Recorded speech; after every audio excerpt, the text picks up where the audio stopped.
खेसारी भैया, खेसारी भैया। चलिए बड़ा अच्छा लगा था हमने के छपरा में आके।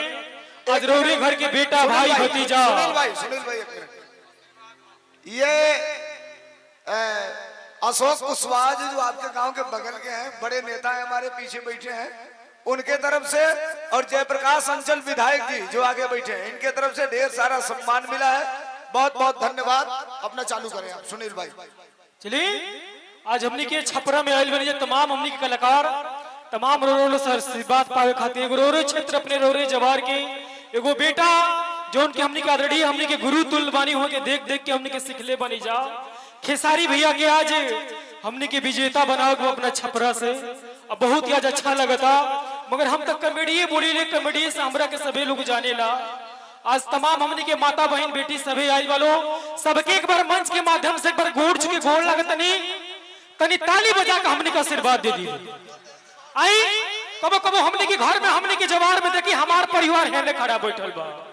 आजकल मेहरारू बतियाओ तरी से गांव में विजय भैया अब कौन चीज का दुख बा हो।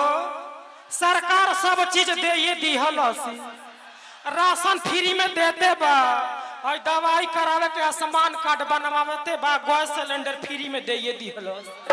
तो एगो मेहरारू बगलिया में सुनतिया तू कहतिया हाँ ए भातर काटो का बेटल एने समूह भरत भरत गान नु फाटल बा आ सरकार तालो के सब चीज दे ये दी हलस। एगो उन हमनी के सरकार निमन रहे कि हमनी के झुलनी एगो रहता चर चर को बन जा। मगर ऐसा हमनी के युग में एगो ऐसा सरकार आयल कि निमनो झुलनी नतिया बनियन की घरे बांधे धरा गई। तो हमनी के वहू पर वीडियो बना के डालनी जा जौन की बहुत अच्छा लगल। आई कबो कबो हमने के घर में हमने के परिवार में यो होला कि जब कोनो मेहरारू जब देखेली से दूसरा मेहरारू के तो आजकल कहत ऐसा काकी अशोक के करा के वोट दिया जी तू कहिए बचत नहीं का करी 15 साल से ओटवा देखता हम देखते बानी।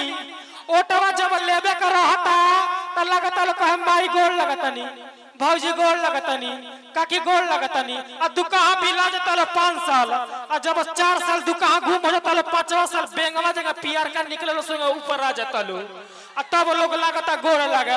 असो हम ठान ले बानी कि अगर आई पार्टी हमनी के वोट मांगे तो कर खई हाड़ी से हम टीकब। असो हमरा आरजेडी के जितावे के बाद भले हमने के हुए ठीक रहे जमर रहे हमने के दुख सुख में काटत रहने जा।